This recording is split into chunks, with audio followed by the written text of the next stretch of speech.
Hello and welcome to our special Daily Record live stream on the Tory leadership campaign. We've just had the result at 4 p.m. of the fifth round of voting amongst Tory MPs. It's going to be Rishi Sunak versus Liz Truss in a face-off over the summer for the Tory crown and the Prime Minister to be the Prime Minister of the UK.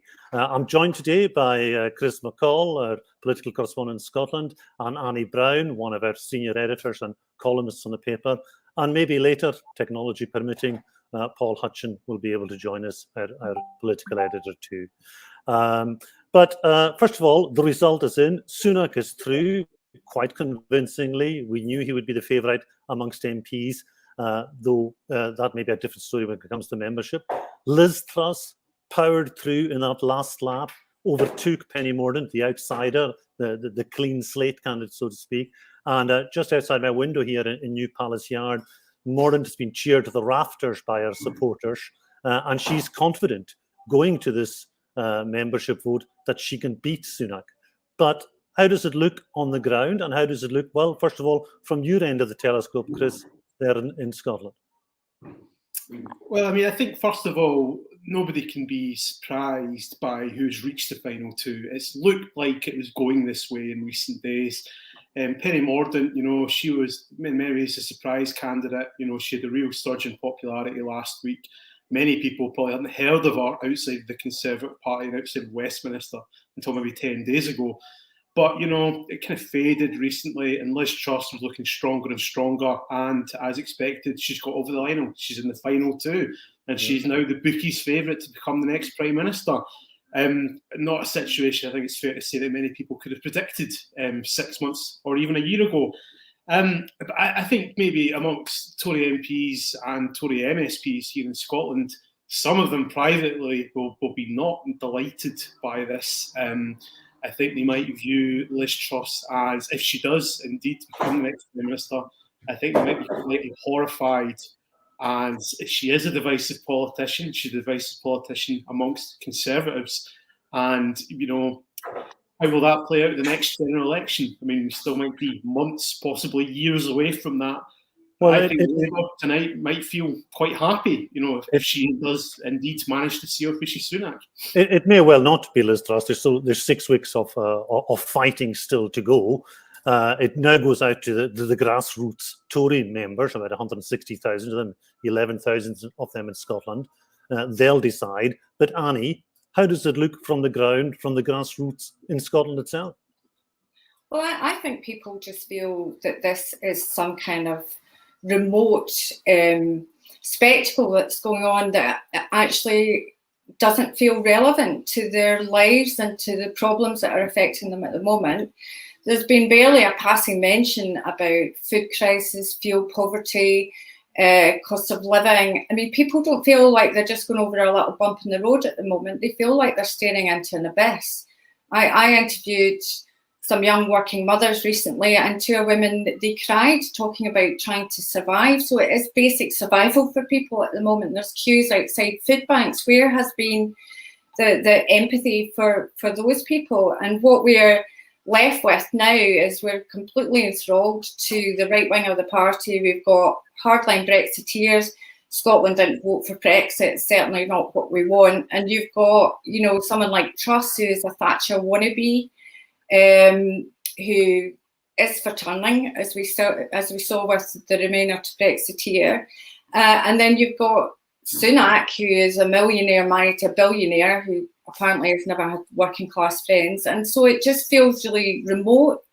And I think rather than being a kind of thoroughbred race, it's been more like a kind of donkey derby and Blackpool Beach. And you just know that the donkey's going to end up being Prime Minister and you're going to get kicked in the teeth. So really, whatever result, it's going to be horrendous for most people. It's going to be it's going to be a bit more than a donkey race. It's going to be hamster wars, I think, because they're quite vicious this pair. There's no love lost between the last two.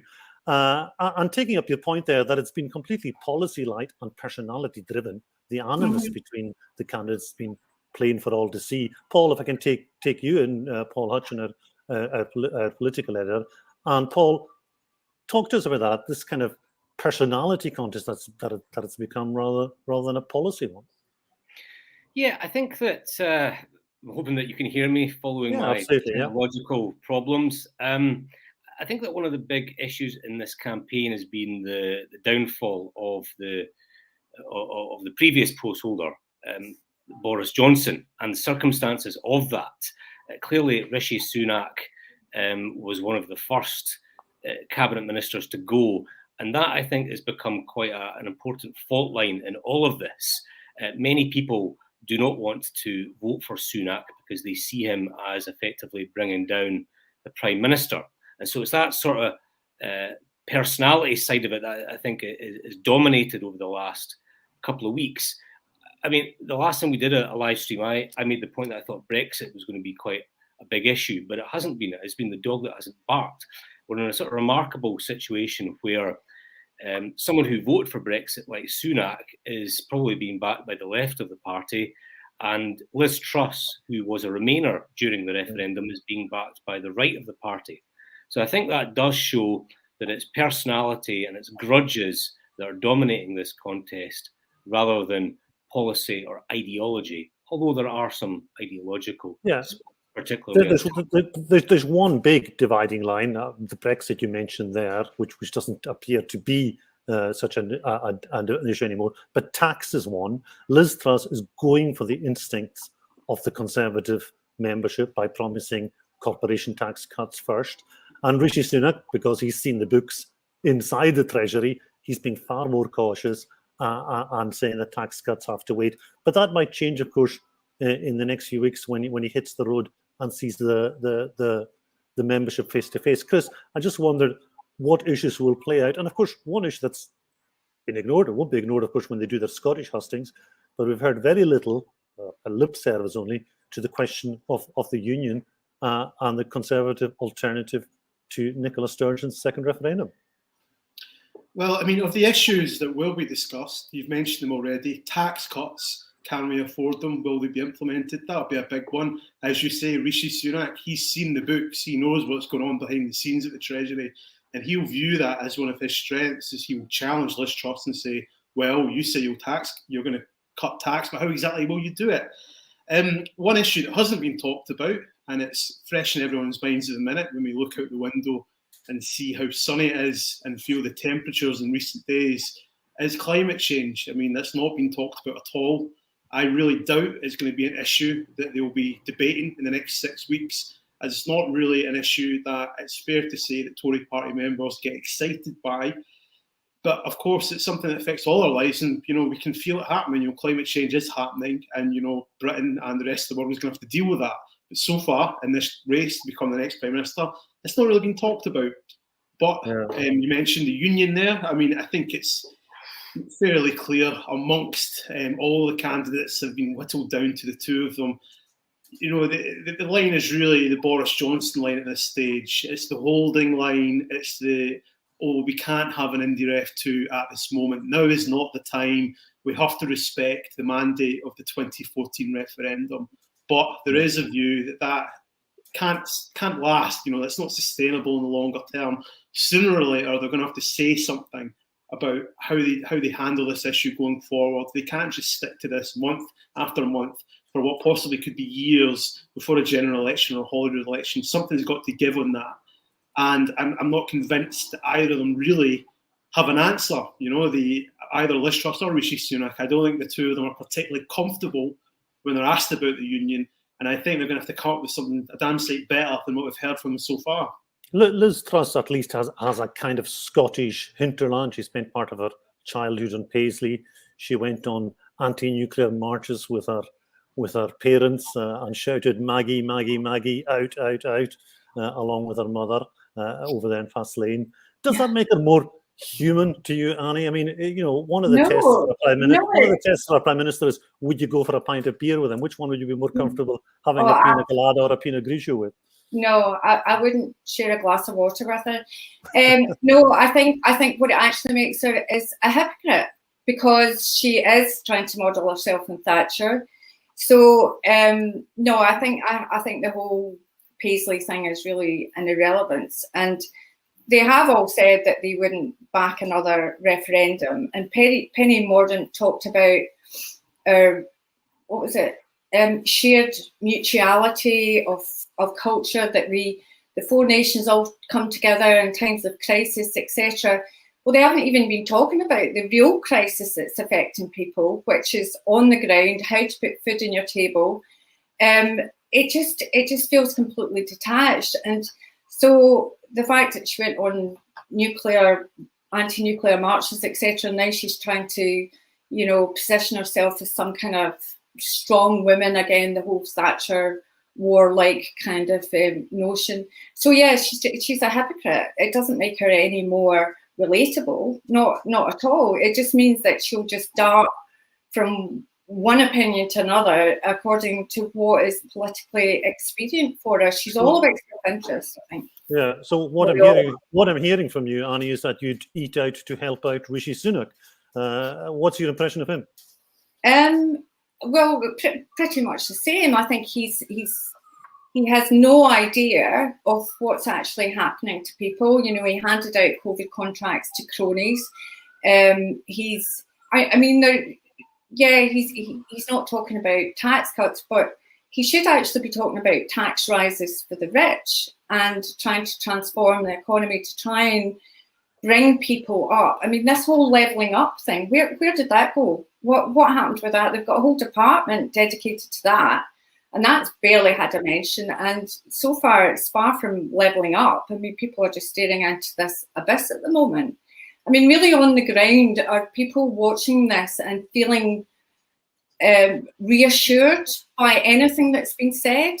Absolutely not. And ultimately, the people who are going to, the Conservative Party membership, who are going to decide who wins this race and who's going to be our next PM, are largely wealthy, white, older men. And again, they're so detached from the majority of working class people, not just in Scotland, but in I'll tell you how detached they are from the electorate. It comes from the fact that 2,000 of the membership wrote in this week to ask for Boris Johnson's name to be put on the ballot paper as well, so that he could continue as Prime Minister. But Paul, Boris Johnson, we'll miss him, won't we? He bestrode the stage there for a good old, 2.5 years, and didn't seem to give much of a toss today as he left the stage, and fired a salvo as he did to Rishi Sunak, called for tax cuts and for the next Prime Minister not to listen to the Treasury. It couldn't have been clearer, could it, that he felt a bit betrayed by Rishi. I mean, there's no doubt that the one industry that Boris Johnson is good for is journalism. He provides copy, provides stories, provides things for us to write about. I remember when Theresa May was Prime Minister, it was much, much duller than it was now. You know, he might be a disaster for the country, but he's good for us, which is one thing, I guess. But in terms of his PMQ's performance, you know, there's no surprises there. He's not a guy who says sorry all that often. He's not someone who is known for humility or contrition. He was very much defending what he regards as his achievements in office and sticking it to the Labour Party.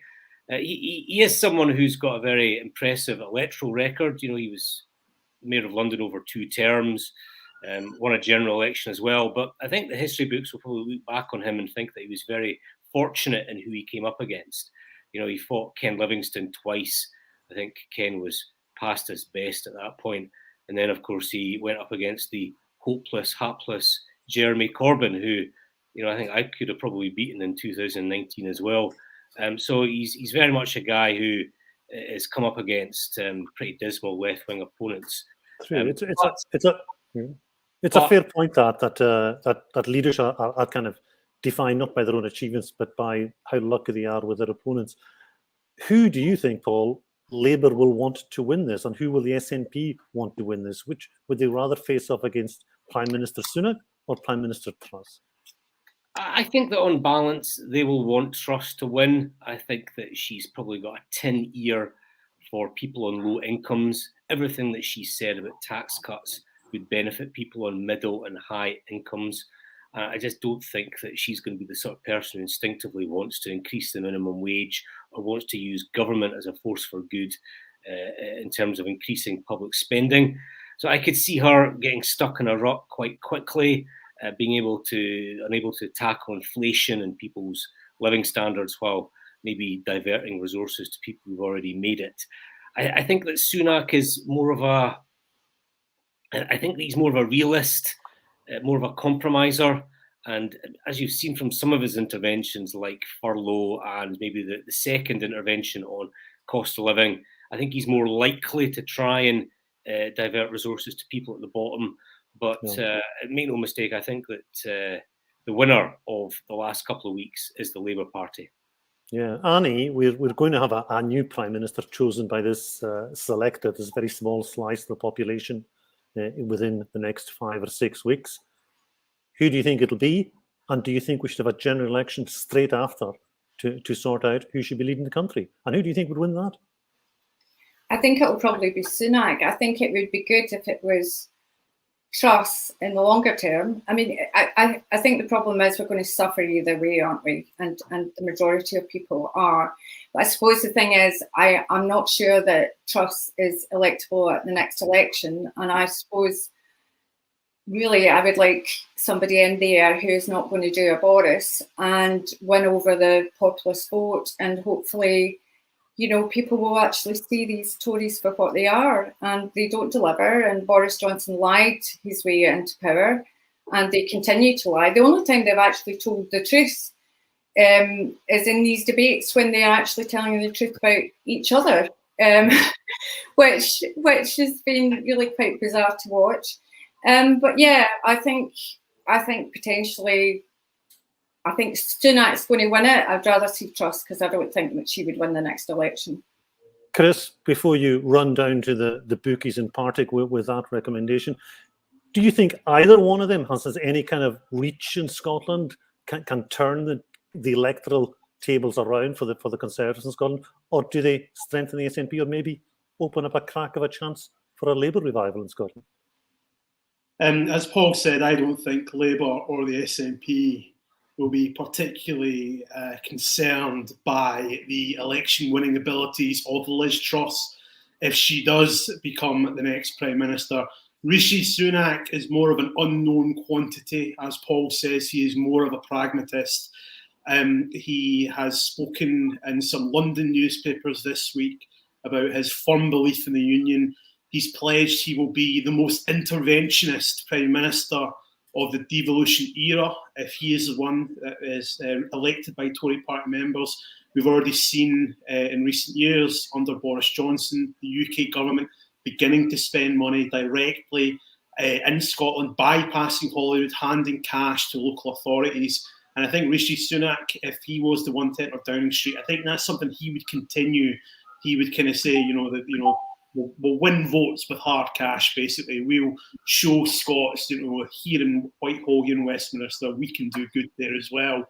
However, I mean, I think some Scottish Tory MSPs and party members like Peter in general will not be feeling too great today about their fortunes going forward. I think right now they will be worried that the party in Scotland is kind of stuck where it is and it can't progress. However, that could all change, of course. If we were to see an independence referendum next year, then the game would completely change. But right now, that would put the ball on the slates completely. Paul, you get your pulse there on political Scotland. What's the immediate reaction coming in, and how do you think it'll just play on out? Scotland's talk? I mean, I've been struck by how little Indeed F2 and the constitutional question has been discussed in this context. I mean, on one level, there are not that many Tory members in Scotland, so that the people who've stood to be leader will be mindful of that, and that their focus will be south of the border. And also, I think that there's probably a consensus amongst the Tory MPs that they don't want IndyRef 2. Therefore, there's a bit of a consensus on it. But I do think that, given how central it is to Scottish politics, I think it should have featured a bit more heavily. Maybe it will in the runoff between Sunak and Truss. I think that early in the contest, a couple of the candidates said that they would rule out IndyRef 2 for about a decade. That seems to have been firmed up to never. So I think that some folk in Scotland will look at this contest and just feel like it's entirely remote from their lives, that the Tory candidates are not really talking to them. The final point I would make is that I think Douglas Ross will be delighted at this contest. He may not be delighted at the prospect of Liz Truss winning, but the fact that Boris is gone, and the fact that Douglas had his own problems with first calling for him to go and then retracting that quick call, I think he'll be in a much happier place than he was a couple of months ago, which was, let's face it, quite a dark place. Yeah, well, hopefully we've sparked people's interest in the contest anyway with this live stream, and we'll be back hopefully in a few weeks' time to see how your predictions have played out. Thank you for all the record readers who've been listening in and watching, and follow all the developments on the Record Politics website for breaking news and in the paper itself. Thanks to the three of you for joining me here in Westminster today, and see you all again soon. Thanks a lot.